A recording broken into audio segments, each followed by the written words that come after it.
기드온이 미디안과의 전투에서 싸워서 승리한 이후에 에봇이라고 하는 것을 하나 만들어서 자기 성읍에다가 둔 사건을 기록을 하고 있습니다. 그런데 성경은 이 에봇을 사람들이 음란하게 위함으로 이것이 기드온과 그의 집에 올무가 되었다 그랬습니다. 기드온이 왜 이 올무가 되는 에봇을 만들었을까요? 오늘 우리는 그것을 살피고 이 말씀에서 교훈을 받고자 합니다. 첫 번째로 에봇이 무엇인가 우리가 생각해 봤으면 좋겠습니다. 기드온이 만든 에봇은 한마디로 말하면 제사장의 의복, 제사장이 제사장직을 감당할 때 입는 의복을 말합니다. 출애굽기 28장과 39장에 이 에봇에 대해서 기록을 하였습니다. 우리 출애굽기 39장 1절로 7절이 좀 더 간단한 본문입니다. 그래서 우리가 출애굽기 39장 1절로 7절의 말씀을 함께 보겠습니다.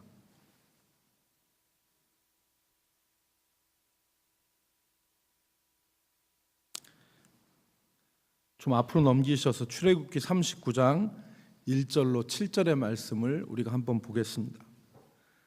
제가 읽겠습니다. 여러분들은 내용이 어떤 내용인지 한번 보시면 좋겠습니다. 그들은 여호와께서 모세에게 명령하신 대로 청색, 자색, 홍색 실로 성소에서 섬길 때 입을 정교한 옷을 만들고 또 아론을 위해 거룩한 옷을 만들었더라.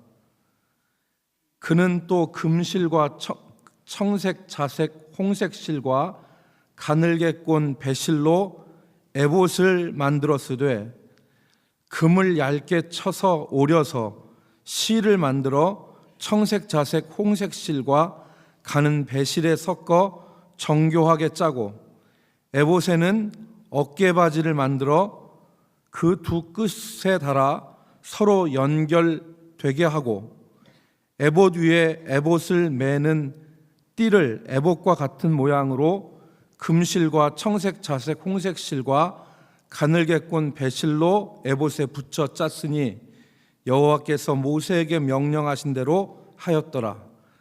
그들은 또 홍마노를 깎아 금태에 물려 도장을 새김같이 이스라엘의 아들들의 이름을 그것에 새겨 에봇 어깨받침에 달아 이스라엘의 아들들을 기념하는 보석을 삼았으니 여호와께서 모세에게 명령하신 대로 하였더라.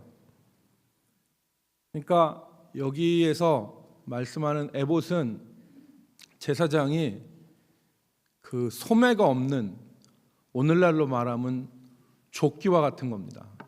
근데 이 조끼와 같은 이 것인데 여기에 이 양쪽 어깨에 그 지금 도장을 새기듯이 홍마노라고 하는 것에 이스라엘 아들들의 이름 6씩 팠겠죠.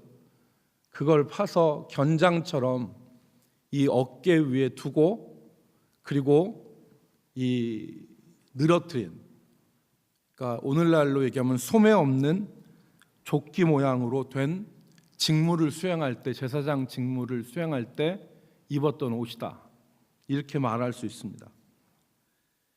그런데 그것을 금실이라 그랬어요. 금실.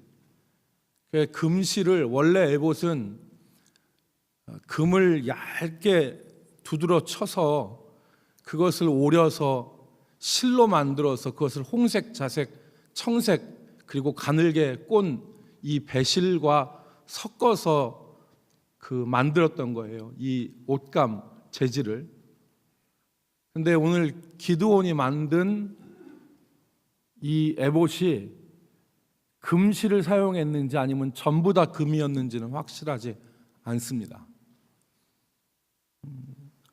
성경을 좀 더 살펴보면 이 에봇이라고 하는 것에다가 판결 흉패를 달았어요. 판결 흉패를. 이 판결 흉패는 3개씩, 보석이 3개씩 4줄로 12개의 보석이 이렇게 달려있게 돼 있어요. 그래서 12개의 보석이 달려있는데 이게 왜 12개의 보석을 달았느냐? 제사장이 성소에 들어갈 때 제사장은 온 백성을 대신해서 하나님 앞에 나아가는 거잖아요. 그러니까 12보석은 뭐를 가리키냐면 이스라엘의 12지파 자손들을 가리키는 겁니다. 그래서 그들을 대신하여 이스라엘 대신하여 하나님 앞에 들어갈 때 기념이 되게 하였다. 성경에 보면 기념이 되게 하였다 그랬습니다. 그리고 이 판결 흉패 안에는 우리가 들어본 우림과 둠빔이라는 것이 들어가 있는데 이것은 하나님의 뜻을 구할 때 사용하는 것이었어요. 그러니까 에봇은 무엇이냐?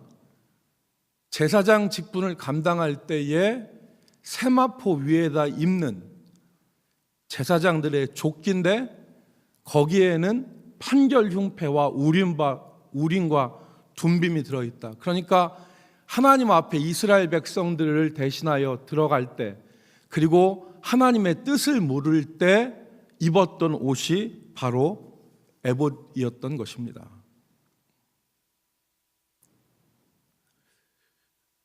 그러면 왜 기드온이 어떻게 에봇을 만들게 되었는가 본문에 나와 있습니다.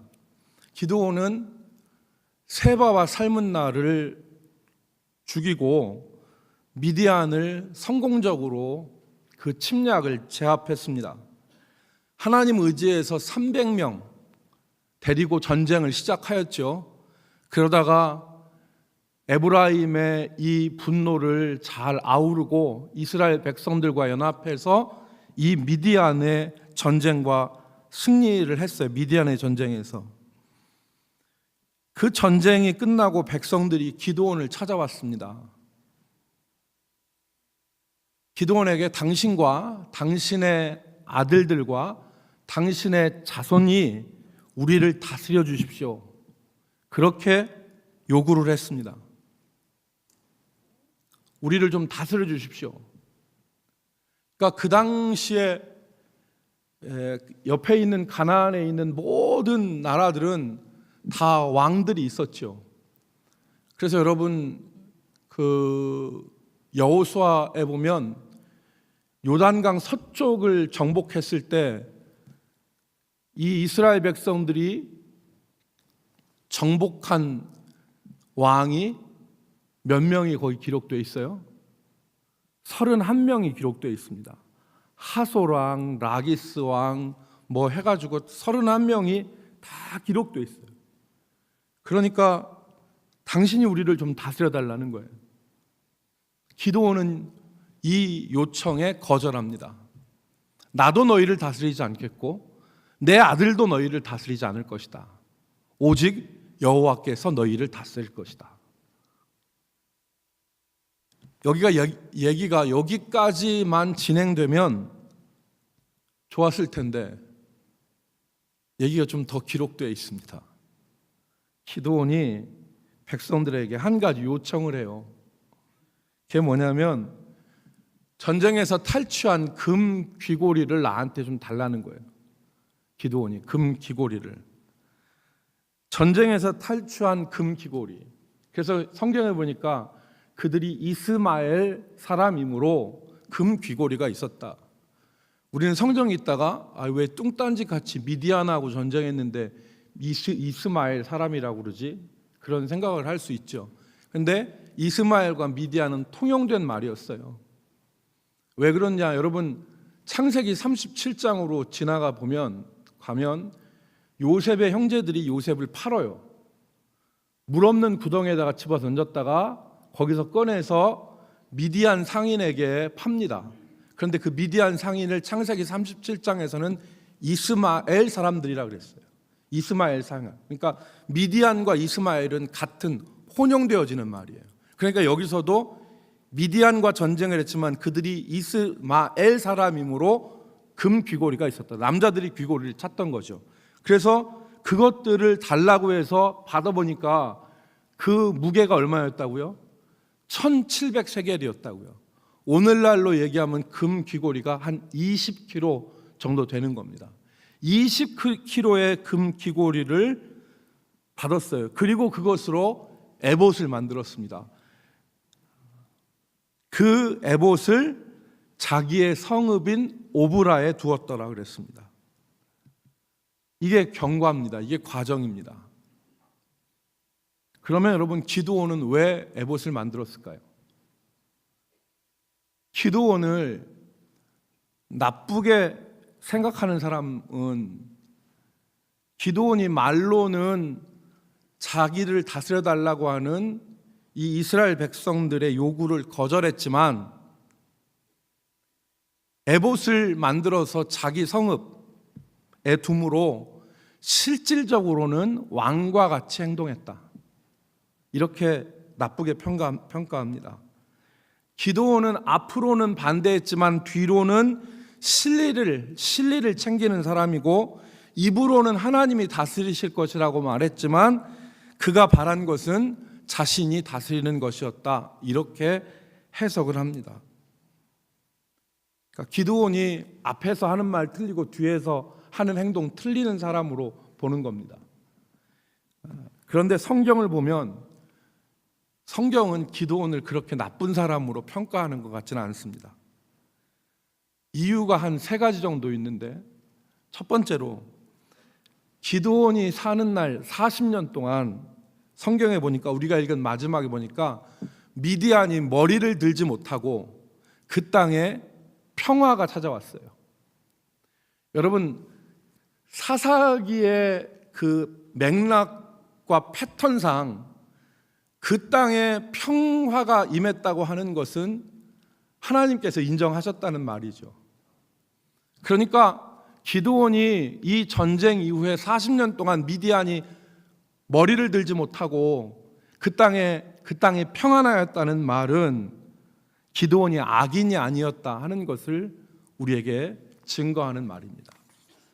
두 번째, 성경 히브리서 믿음장에는 기드온의 이름이 나옵니다. 히브리서 11장 32절 말씀에 보면 거기 믿음으로 산 사사들의 이름이 나오는데, 그 중에 제일 먼저 나오는 사사의 이름이 기드온입니다.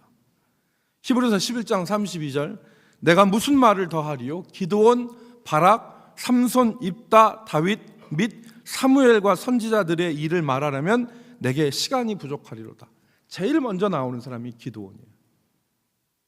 그러니까 기드온을 믿음의 사람으로 성경은 인정합니다.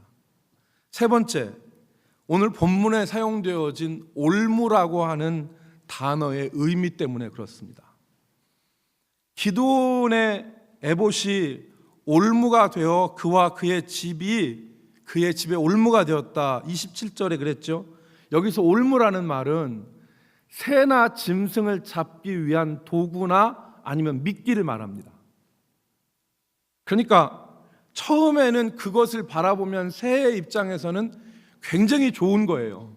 굉장히 좋은 건데 나중에는 그게 자기를 잡는 비참한 것이 되는 것이죠. 그러니까 처음에는 좋은 거예요, 올무라는 말은. 그런데 나중에는 자기를 잡는 게 돼요. 그러니까 기드온의 에봇이 올무가 되었다는 말은 처음에 기드온이 이것을 만들었을 때는 나쁜 의도를 가지고 만든 것은 아니었다는 말을 우리에게 나타내는 거죠. 그런 의미에서 기드온이 왜 에봇을 만들었는가, 이것을 헤아려 본다면 기드온은 아마 하나님이 주신 승리, 하나님이 주신 이 전쟁에서의 승리를 기억하고 기념하고자 했던 것 같아요. 자기들은 도저히 미디안의 13만 5천 명을 감당할 수 없었는데, 그리고 저 미디안 군사들을 이길 수 없었는데, 단지 300명 가지고 시작했던 전쟁이 미디안을 다 짓누르게 되어지는 이 정말 이룰 수 없는 승리를 하나님이 주신 거 아니에요? 그러니까 기드온은 그것을 기념하고 기억하고자 했을 거예요. 하나님 우리에게 이런 은혜를 주셨다. 하나님이 이런 은혜를 우리에게 주시지 않았냐. 그리고 그 에봇을 어디다 뒀어요? 오브라에 있는 자기 성에다가 뒀어요. 여기에 뭐가 있어요, 여러분? 조금 뒤로 가면 기드온이 하나님 만날 때 바위에다가 재물 갖다 놓고 국구를 부었는데 그 지팡이로 바위를 딱 대니까 바위에서 뭐가 나왔어요? 불이 나왔어요. 그 제단의 이름을 뭐라고 그랬어요? 여호와 샬롬이라고 그랬잖아요. 여호와 샬롬. 이 오브라에는 여호와 샬롬이라고 하는 제단이 있었잖아요. 이 바알의 제단을 두드려 부수고 이방 신상 두드려 부시고 기드온이 거기 여호와를 위한 제단을 만들었어요. 그 제단이 여호와 샬롬의 제단이에요. 기드온은 분명히 거기다가 이 에봇을 뒀을 거예요. 그 위에다가. 그러니까 하나님, 역사하신 하나님, 나에게 역사하신 하나님, 그리고 이스라엘 백성들에게 역사하신 하나님을 기드온은 기념하고 기억하고 싶었던 거예요. 그래서 에봇을 만들었던 거예요. 그런데 예상하지 못한 결과가 나왔습니다. 예상치 못한 결과가. 그것은 백성들이 그 에봇을 음란하게 위한 거예요. 여기 음란하다는 말은 그 에봇을 성적 대상으로 삼았다는 게 아니에요. 그러니까 이것은 바로 뭐냐면 신앙의 순수성을 잃어버리고 하나님 외에 다른 것을 섬기고 위하면 성경은 그것을 음란하다 그래요. 신앙적으로 보면. 그러니까 이들이 하나님을 섬겨야 되는데 기드온은 하나님을 기억하고 하나님의 은혜를 기억하자고 에봇을 만들고 여호와 샬롬의 단 위에다 그것을 놨는데 사람들은 하나님을 바라보지 않고 이 에봇을 위하는 거예요. 마치 그 에봇이 무슨 효염이나 있는 것처럼. 그리고 더불어서 그 여호와 샬롬의 제단과 이 에봇의 주인공인 기드온을 자꾸 높이는 거예요. 그럴 법하죠. 제단과 에봇, 그것이 숭배의 대상이 되었던 겁니다. 그래서 그것이 기드온의 집에 올무가 되었던 것입니다. 이 올무가 된 현상이 29절부터 나옵니다. 첫째, 기드온은 왕처럼 살게 됩니다. 30절에 보니까 기드온이 아내가 많음으로 그의 몸에서 낳은 아들이 몇 명이었다고요? 70명이었고 31절에 세겜에 있는 그의 첩도 아들을 낳았으므로 그 이름을 아비멜렉이라 하였더라 그랬습니다. 옛날부터 자고로 평범한 사람이나 찢어지게 가난한 사람이 부인 많이 두는 적은 없습니다. 그렇죠? 아들만 70이에요. 그리고 세겜에는 첩에게서 난 아들이 있었는데 걔 이름이 아비멜렉이에요. 여러분, 기드온은 아주 평범한 사람이었습니다. 처음에 하나님이 부르셨을 때 포도주 틀에서 숨어서 밀타작하고 있었어요. 그래서 여호와께서 큰 용사여라고 기드온을 부르셨을 때 기드온이 뭐라고 했습니까? 6장 15절에서 나는 우리 집은 므낫세 중에서 가장 미약하고 나는 우리 아버지 집에서 가장 작은 자입니다. 그렇게 말했어요. 그런데 이 전투 이후에 기드온이 아내가 많아졌어요. 자식이 70명이나 돼요. 아들만. 그리고 첩도 있었는데 세겜에 있는 첩에서 난 아들이 아비멜렉이에요. 내 아버지는 왕이다 그 뜻이에요. 내 아버지는 왕이다. 아비멜렉. 멜레크가 히브리 말로 왕이에요. 나의 아버지는 왕이시다. 그러니까 세겜에 있는 아비멜렉은 어떤 겁니까? 우리 아버지가 왕인 줄 알고 사는 거죠. 그러니까 이런 변화에는 이 에봇이 분명히 작용했을 거예요. 그러니까 기드온에게 올무가 되었다는 거죠, 이게. 그리고 기드온의 집에도 올무가 되었던 겁니다. 여러분, 사람들은 기드온을 자꾸 주목해요. 기드온, 하나님을 바라본 게 아니라 기드온을 주목해요. 그러니까 이것이 올무가 비극의 씨앗이 된 것이죠. 기드온의 집에도 올무가 되어 있습니다. 여러분, 우리가 더 읽겠지만 세겜에 있는 처백에서 낳은 아비멜렉이 그 수많은 아들들 중에서 아버지와 같이 왕처럼 살고 싶은 마음에 자기 고향 사람 세겜에 있는 사람들을 충동합니다. 70명 다 섬기고 사는 게 좋겠냐? 아니면 너희들의 고륙 친척인 한 사람을 섬기고 사는 게 너희들한테 더 유리하겠느냐? 이렇게 세겜 사람들을 충동질해서 세겜 사람들이 돈을 모아줍니다. 그리고 모아준 돈으로 깡패를 사서 그들을 이끌고 오브라에 있는 아버지 집으로 갑니다. 오브라에 있는 아버지 집으로 가서 어찌된 형제들을 다 70명을 한 바위에 몰아놓고 거기서 그 깡패들로 하여금 그 70명을 한 자리에서 모조리 죽입니다. 그러니까 기드온의 아들들이 한 자리에서 죽임을 당한 거예요. 우리가 보통 형제의 난이라고 하는데 지업에서도 형 아우가 이렇게 뒤집히고 뭐 재산 뺏고 하면 그걸 형제의 난이라고 이렇게 얘기를 하는데 이건 형제의 난이 아니라 형제의 뭐라고 해야 됩니까? 하여튼 죽였어요 다. 이게 얼마나 불행입니까? 기드온의 에봇이 올무가 되어서 그의 집을 넘어뜨린 것입니다. 이제 마지막으로 적용하도록 하겠습니다. 우리가 이 말씀을 어떻게 우리 삶에 적용할까요? 먼저 우리는 때로 사람의 인정과 칭찬이 우리에게 힘이 될 때도 있지만 때로 올무가 될 수 있다는 것을 기억하고 살아가야 됩니다. 여호와 샬롬 제단 그리고 기드온의 에봇은 사람들로 하여금 기드온을 칭송하게 했을 겁니다. 여러분, 사람의 인정과 칭찬은 뭐도 춤추게 한다고요? 고래도 춤추게 한다고요. 사람의 인정과 칭찬은 고래도 춤추게 합니다. 그러나 이 칭찬과 인정을 욕심내서 영광의 하나님께 돌려지는 것을 막고 자신이 누리는 것이 된다면 그것은 기드온과 같은 올무가 됩니다. 우리에게 가장 좋은 말이 있습니다. 그게 바로 이름 없이 빛도 없이입니다. 이름 없이 빛도 없이. 사람은 알지 못하고 기억하지 못할 수 있지만 하나님은 소자에게 냉수 한 그릇 대접하는 것도 상을 잃지 않는다 그랬습니다. 아주 적은 사람한테 한 작은 행동도 결코 상을 잃지 않는다. 그러니까 하나님은 아시는 것이죠. 우리가 어떤 일을 할 때 사람의 칭찬과 인정보다는 우리는 하나님의 칭찬을 사모해야 됩니다. 그렇게 믿음 생활해야 됩니다. 그게 진짜 믿음 생활입니다. 또 우리는 하나님의 교회에서 오직 하나님의 영광이 드러나도록 우리가 힘써야 됩니다.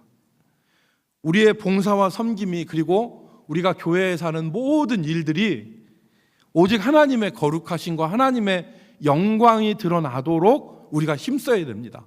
그러한 마음을 가지고 일하고 그러한 마음으로 우리가 일을 마쳐야 됩니다. 그럴 때 우리에게 기쁨이 있습니다. 진짜 기쁨이. 우리의 일과 우리의 모든 일들이 누구를 가르쳐야 되냐면 하나님을 가르쳐야 돼요. 그런데 우리의 일과 우리의 모든 일들이 나를 가르치거나 사람을 가르치면 그것은 불행한 결말을 예고하는 것입니다. 오늘 기드온처럼. 만약에 여러분 어떤 집회에서 아니면 어떤 우리가 특별 새벽 기도회에서 성도들이 많이 은혜 받고 교회가 새로워지는 전무한 경험, 역사가 일어났다고 합시다. 혹은 우리가 교회에서 어떤 행사를 하고 어떤 사업을 했는데 대단한 성공을 이루었다고 합시다. 그때 우리는 모든 일을 하시는 분이 하나님이시라는 것을 알고 하나님을 바라봐야 됩니다. 우리는 이때에 자화자찬할 수 있어요. 자화자찬할 수 있어요. 목사님 같은 경우 예를 들어서 내가 이번에 말씀을 잘 준비해서 성도들이 이렇게 은혜 받았다. 이렇게 자기 생각할 수 있고 또 성도들은 내가 이번에 열심히 해서 이번에 이렇게 됐다고 하면서 개국 공신들처럼 논공 행상에 빠질 수가 있습니다. 그런데 이것이 우리 믿음의 올무가 됩니다. 우리 믿음의 올무가 되는 거예요. 여러분, 성경은 우리 교회를 아무 색깔도 없는 그런 재미없는 곳으로 말하지 않습니다. 교회는 막 다 똑같은 로봇과 같은 이런 그냥 인격도 없고 웃음도 없고 따뜻함도 없는 그런 사람들만 막 돌아다니는 그런 공장이 아니라고 그래요. 여러분, 디모데전서 5장 17절 말씀에 보니까 잘 다스리는 장로들은 배나 존경할 자로 알되 말씀과 가르침에 수고하는 이들에게는 더욱 그리할 것이니라 그랬어요. 존경하라고 그랬습니다. 존경하라. 하나님께 영광 돌려야 되니까 사람은 아무것도 아니다 이렇게 하라는 얘기가 아니에요. 배나 존경하라고 합니다. 여기에 잘 다스리는 장로라고 하는 것은 한 대표적 직분이죠. 그러니까 여기에는 우리 청년도 해당할 수 있고 우리 주일학교 아이가 될 수도 있는 겁니다. 고린도전서 16장 17절과 18절 말씀에 보면 의미 있는 말이 나옵니다. 고린도전서 16장 17절에 보니까 내가 스데바나와 부드나도와 아가이고가 온 것을 기뻐하노니 그들이 너희의 부족한 것을 채웠음이라. 고린도전서 16장 18절 말씀, 이 말씀이 중요합니다. 그들이 나와 너희의 마음을 시원하게 하였으니 그러므로 너희는 이런 사람들을 알아주라 그랬습니다. 알아주라. 이 알아주라는 말은 인정하라는 말입니다. 스데바나와 부드나도와 아가이고가 너희들 쓸 것 채웠다. 그리고 내 마음을 시원케 했다. 그러니까 이 사람들 알아줘라. 이 말은 뭐냐면 교회에서 한 모든 일들이 다 의미 없이 오직 하나님께만 영광 돌리라고 그랬어.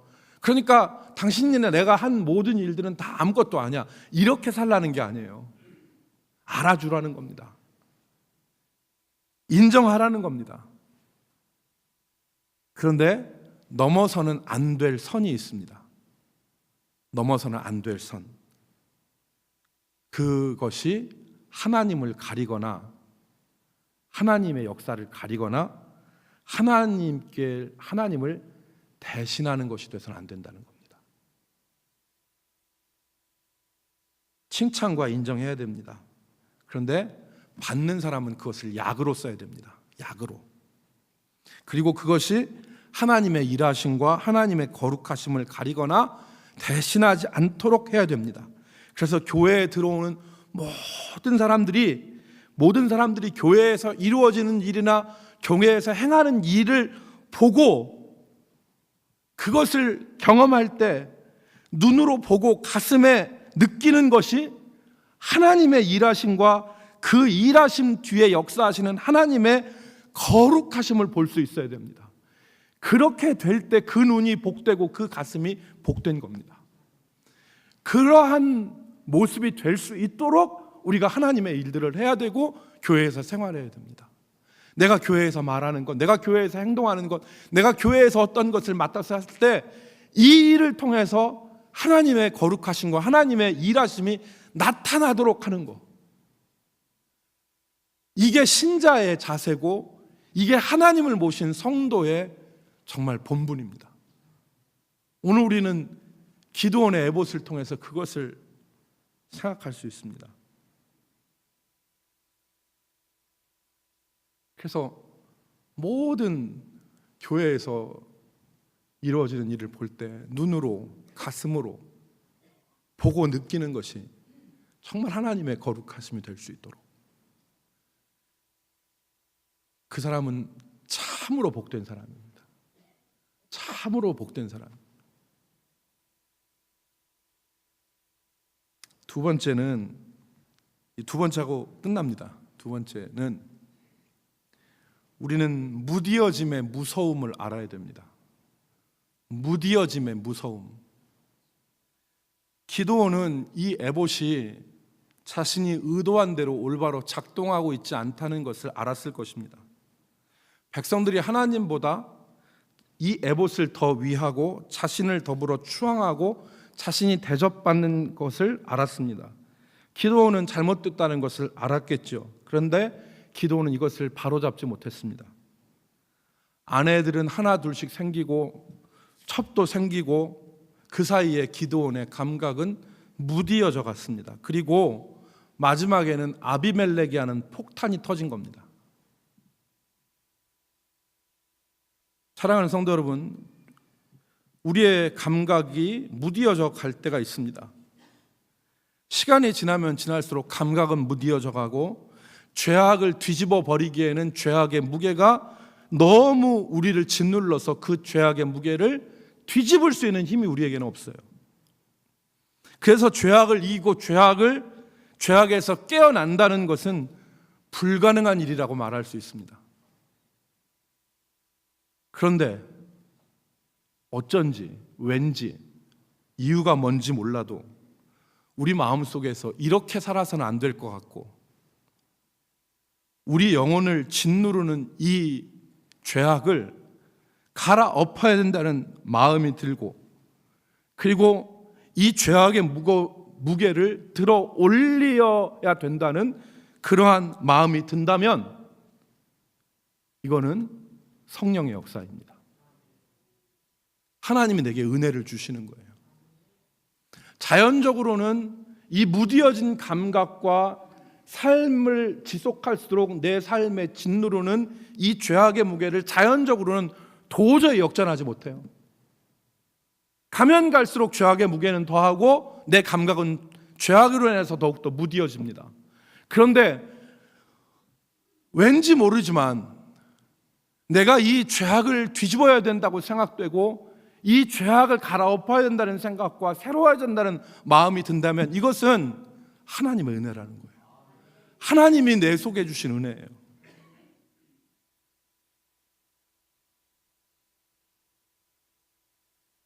여러분, 내 주변에 누군가가 죄악에 빠져서 점점 무디어져 가는데 그 사람이 어느 순간 깨닫고 기도하기 시작하고 어느 순간 깨닫고 달라지려고 몸부림치고 어느 순간 깨닫고 새로워지기를 시작한다면 이건 자연적인 현상이 아니라는 거죠.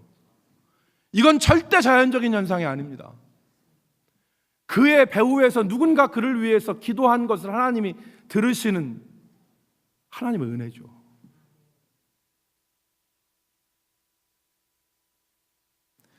나에게 그런 은혜를 주시는 하나님을 찬양해야 됩니다. 그리고 그 하나님을 여러분 붙드시길 바랍니다. 그 하나님께 붙어 있으면 죄악을 이깁니다. 하나님과 함께라면 능히 이길 수 있습니다. 때로 넘어지고 때로 다시 주저앉아 앉는다 할지라도 자연적인 것으로는 도저히 그 무디어진 감각과 하루하루를 살면서 더욱더 짓누르는 죄악의 무게를 극복해낼 수 있는 힘이 우리에게는 없습니다. 그런데 하나님이 그 마음을 우리에게 주시는 거예요. 그러니까 그 하나님을 붙잡아야 돼요. 가지가 나무에 붙어 있으면 열매는 맺힙니다. 가지가 열매 맺는 게 아니고 가지가 나무에 붙어 있으면 가지는 열매를 맺어요. 오늘 그 마음을 주신 하나님을 찬양하고 하나님께 붙어 있으면 우리는 열매를 맺습니다. 오늘 우리 삶의 기드온의 애복과 같은 것들이 발생하지 않도록 오늘 우리 삶의 기드온의 애복과 같은 것이 처음에는 좋은 의도로 시작했지만 이것이 점점 가면 갈수록 이상하게 변화되어져서 이것이 우리에게 올무가 되는 일이 없도록 그래서 정말 하나님께 오직 영광 돌리고 나의 모든 삶을 통해서 하나님의 거룩하심과 하나님의 일하심이 나타나고 그런 우리의 삶을 통해서 하나님 영광 받으시는 그리고 점점 무디어져만 가는 우리 삶이 있다면 기드온과 같은 삶이 있다면 오늘 우리는 우리 속에서 자연적인 역사가 아니라 비자연적인 역사를 이루시는 그 하나님을 의지해서 주여 이것을 뒤엎을 수 있는 이것을 새롭게 할 수 있는 그 은혜를 내게 허락해 달라고 하나님 앞에 간구하고 그리고 우리 주변에 있는 누군가를 위해서 기도할 수 있는 우리들이 될 수 있기를 주의 이름으로 축복합니다. 기도하겠습니다.